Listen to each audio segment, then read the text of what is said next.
Hi, this is Dee at Aloha, Astro. Let's take a look at this full moon in Aries, October 6th and 7th, 2025. Full moon in Aries, Monday, October 6th and Tuesday, October 7th, occurs at 11:47 p.m. Eastern Time on Monday, bringing the emotional intensity of a cardinal fire sign moon, which highlights self-awareness, assertion, initiation, and leadership, to 2 consecutive days, while also revealing relationship dynamics or bringing an issue of the sharing or not of energy or resources to a head, as the moon forms a T-square aspect pattern with the Sun in Libra and Jupiter in Cancer. Jupiter also participates in a grand cross, activating push-pull, pursue-withdraw behavior, as it creates squares and oppositions with Mars and Mercury, loosely conjunct in Scorpio, Chiron retrograde in Aries, and Pluto retrograde in Aquarius. 3 pitfalls to avoid. Number 1, judging the potential for something or someone to be part of your future by looking at your past, especially a past you who was younger and less wise or experienced. Number 2, wearing a mask, which you might do instinctively to feel safe, but others may see as manipulative or deceptive. Number 3, withholding or avoiding the communication of your true thoughts and deeper feelings, which are best expressed at this full moon to gain the clarity or confirmation that will enable you to take the next step, whatever that may be. Aries is as action-oriented and assertive as its ruling planet Mars, but the drive and physicality of Mars is currently filtered through the energy perceiving or absorbing, boundary merging or protecting water sign of Scorpio, which, by the way, was ruled by Mars before Pluto was assigned to it, while Mercury, the planet of thought and communication, joins Mars in Scorpio. So magnetic attraction or repulsion and telepathic communication or strongly transmitted or received vibes, some with secretive or sexual overtones, will be the norm both days. Now for the good stuff. Even if you don't think you are ready for whatever growth or opportunity is presented to you now, the planets say otherwise, and past lives or lessons which taught you humility, made you more grateful for simplicity, or prepared your heart for devotion or acts of service, indicated by Venus and the South Node conjunct in Virgo, are making the higher calling of a kite aspect pattern and the miracle-producing focused intent of a mystic rectangle come alive in a dynamic way when you listen to your heart and your intuition, as the two benefics, Venus and Jupiter, plus Saturn, Neptune, Uranus, and Pluto, all bend and align to the power of love in all its myriad forms. A Yod aspect pattern of Mars and Mercury in Scorpio, Uranus retrograde in Gemini, and Neptune retrograde in Aries conjunct Saturn retrograde in Pisces gives you the divine ability or a divine directive at this full moon to reach across barriers of time, space, or the mind, to change a storyline or belief, release past trauma, communicate with beings in other realms, discover another path to greater material or spiritual security, or to deepen intimacy in relationship by allowing yourself to be as vulnerable and trusting as one who has never been hurt. This full moon conveys a born-again feeling you can choose to live and decree through your I am affirmations in whatever areas of your life are in need of a fresh start and positive motivation. All right, let's take a look at what we have in the sky. And you can see that grand trine feeding a kite, and that's coming from Venus. And we also have the mystic rectangle being engaged in with the planet Venus and the South Node. The top of the kite is where we find Neptune and Saturn, two different signs, but they are closely conjunct, and the North Node there in Pisces. And then we've got that grand cross going on with Jupiter, Chiron, Pluto, Mercury, and Mars. Jupiter is also in a separate T-square, which overlaps that grand cross, and that involves the moon, which is at 14 degrees 8 minutes of Aries. So it's smack in the middle of the sign at the time that that occurs at midnight on Monday. We are literally on either side of the fence energetically, where the day that leads up to that midnight full moon, you'll be feeling that as the moon is waxing and getting fuller and closer. You're feeling that energy build. It's in Aries all day on Monday. Then come midnight, as we turn over into the new day, that moon will still be in Aries and it will be moving further along toward Chiron, but the next day as well is going to carry that full moon intensity. Both days are going to feel pretty much the same, because the only difference will be that the moon moves a little further along, and then we get more of that conjunction with Chiron. In many ways, this feels almost like a new moon is meeting a full moon, because Aries is a sign of new beginnings, initiation, leadership, way showing, being assertive or aggressive or brazen and bold enough to do something.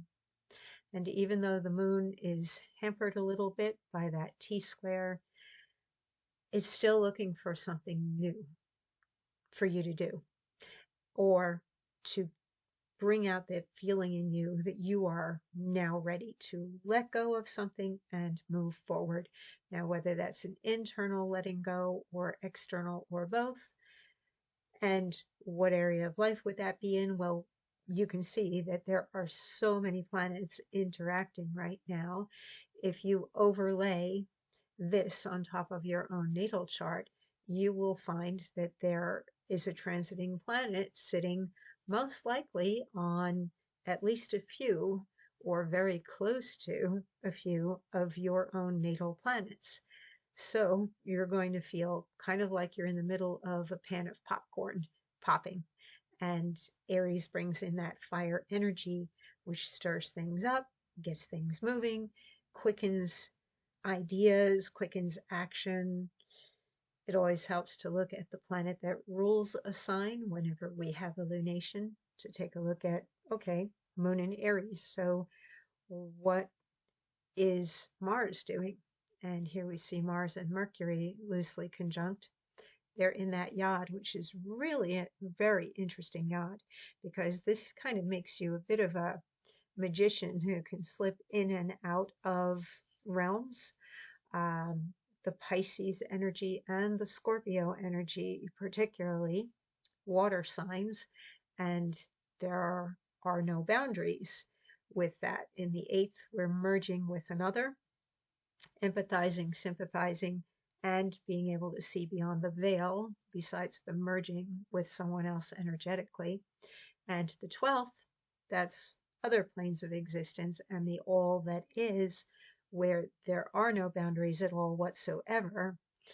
And then we've got Uranus, which is simply the wild hair in everything, and that is the planet of the change and the future. And even though it is retrograde, it is in a mutable air sign that is highly imaginative and open-minded and curious. So almost anything could manifest if you are brave enough, or if you desire it enough. If you believe enough that this is something that belongs to you, or this is something that you absolutely must have in your life. And that can be a quality within you where you suddenly merge with that and become it, rather than feeling that it is outside of you. Or it can be something material. That's entirely up to you. Plus, we have retrograde planets in there: Neptune, Saturn, Uranus.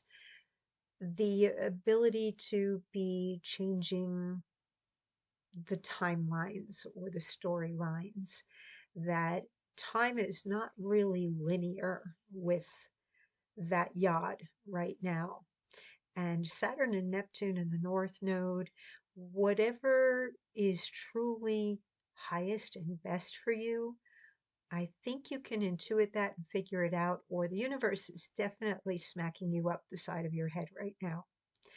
And even if it seems like it's crazy or absurd or you're not sure or whatever, you have to listen to your heart and your intuition, and you have to also look at those signs that are all around you that are saying, hey, maybe you should quit your job. Maybe you should do this, do that, and really think about it. Consider that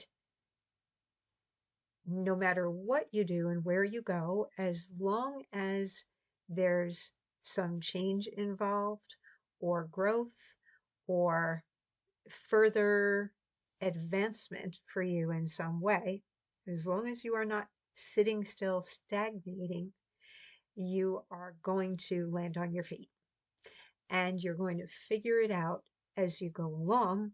And the universe is going to step right up to meet you as soon as you step on the path.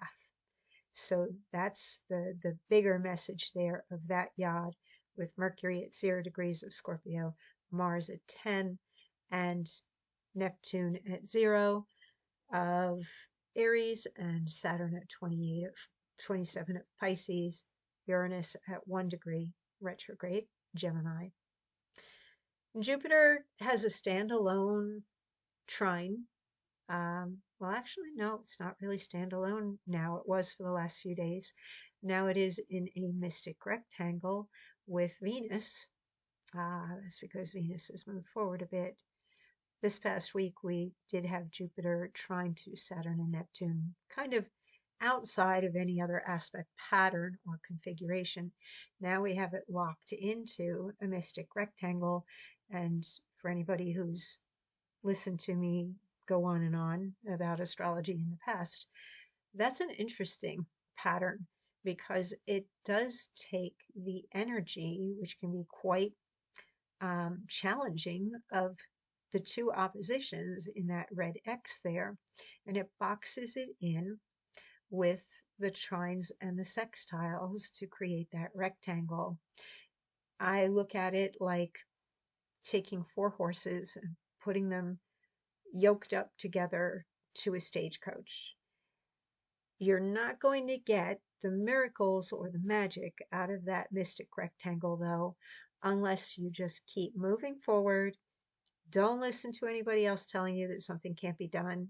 Just keep doing it. Just keep acting as if you have to be in the driver's seat with it to basically hold the reins and make Jupiter, Venus, the two beneficial planets, Pluto, which is power, empowerment or disempowerment, fear, control, transformation, crisis, and upheaval. It can bring you all of that or some of that. It is up to you whether you're going to own these outer planets and use their energy actively, acknowledge them, recognize them, what they can do for you. We're going to have this minor grand trine for a while these outer planets stay in pace with each other. So it's going to linger for a while. We will eventually lose the grand trine. We've been passing the baton as Mars, Mercury, Sun have all moved through Virgo, opposing the Saturn Aries energy here. And Venus will be the last fast mover. So once Venus moves further ahead, a week, 10 days, we will see that grand trine begin to fall apart.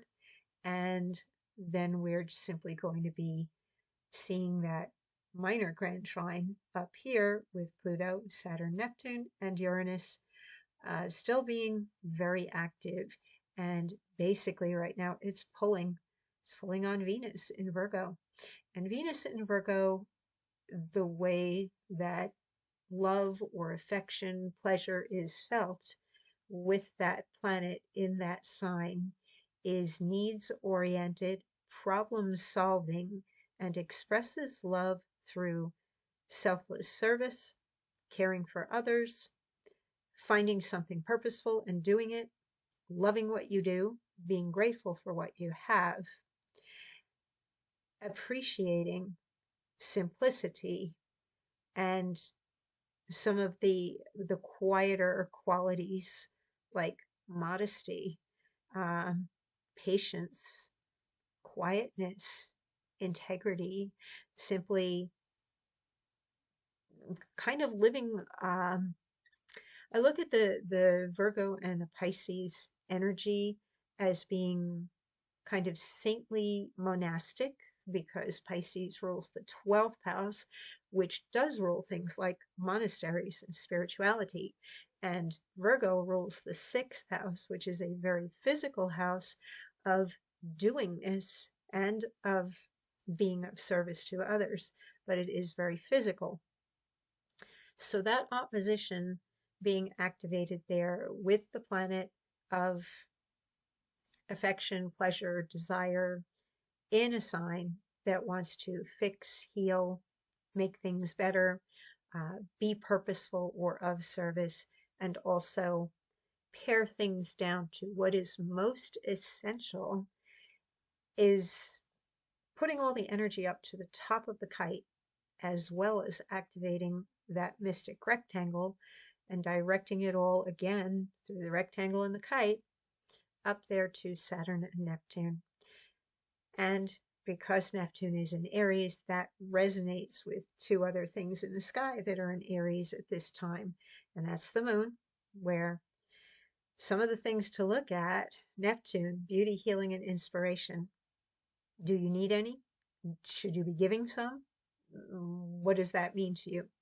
Also, the roles of victim, savior, and martyr are often what that planet will represent. And the inspiration or the illusion and faith or loss of faith, those are the things that will be activated with this lunation because the moon is there in Aries, kind of shining its glow on the other Aries planets. Chiron, that can also be quite needs oriented and potentially because that planet is not being supported or asteroid easily, or there's no happy blue lines coming out of there saying, oh, it's okay, it's all easy. You may have to literally learn to heal yourself, nurture yourself, empower yourself, be okay with being yourself and not relying upon somebody else's support in some way. Then we get into the whole realm of inner security and self-love because the Taurus Scorpio axis is always about trust, worth, values, especially self-worth, self-esteem, and values, and where we either merge them with somebody else or we do not for whatever reason. And we do have that Scorpio energy interacting with Taurus energy through one leg of the yod here. You have the ability to basically heal yourself and kind of be born again, is what that is saying. To get over, to get over a lot. You can get over a lot with this yod and with that grand trine and kite. But that is entirely up to you. And it is just as easy, and those are some of the pitfalls which I listed, to be projecting stuff out there in the world or to not be getting in touch with your authenticity and your truth and sharing it with others. And then you're just throwing more logs in your path to keep you stumbling. And it'll just take you longer to get to the lesson, which basically the bigger lesson here is that you might be here in a material world, in a physical body, but you're God, you are divine, and your thoughts and your feelings are indeed creating your experience, and how you choose to feel about your life is up to you. And with the moon in Aries, focusing on the self, what better lunation to have to closely examine um, who you are, who you believe yourself to be, what your feelings are, and then think about what you want to do with all of that. So something old, like a shedding of a snake skin, is definitely going on right now with that grand cross and the T-square. But there's also like a remembering of a why of being here. And it's a bit more than where you are at this moment. And you know it. You're just getting there. You're in process. Um, and it's beginning. It's underway, and it can definitely go higher. So the Sabian symbol, the Mindfire website that I usually use was not up and running. So I've pulled up a different site that does list it, and the Sabian symbol, which we round up to 15 degrees of Aries, is an Indian weaving a blanket, weaving a ceremonial blanket, according to Rudyard, and it has to do with diligence. This popped out at me. A highly developed person makes everything look both easy and important, demonstrating high principles by doing mundane tasks properly. The Indians' diligence is not only shown in anticipating their survival need to guard against cold nights, but also creating beauty, continuing a sacred tradition, and developing personal skills and qualities. Although that whole Sabian symbol seems to be focused on the doing your best and being mindful. This meaning here, cosmic consciousness, living more and more as a realized being, sanctifying life itself, finding an inner balance of polarities. We are raised into cosmic consciousness. At first only momentary, we revisit this higher state repeatedly, holding it for longer periods. Mystics metaphorically refer to this as being robed in the universe, wearing a seamless robe or spiritual vesture. Becoming a unique being of light, this is the fulfillment of our desire to differentiate and express ourselves entirely creatively. So that's a Sabian symbol to meditate upon at this lunation. And let's see if anything pops out. No, I think I hit on it all. Be mindful that we do have an opposition right now with Mercury, and it is cozying up with Mars. And where I live, it's just been like constant sirens. And there are many accidents out there on the road. I think that people are just stressed right now, maybe with what's going on in the world and politically. Focus on yourself at this moment. Turn all of that off.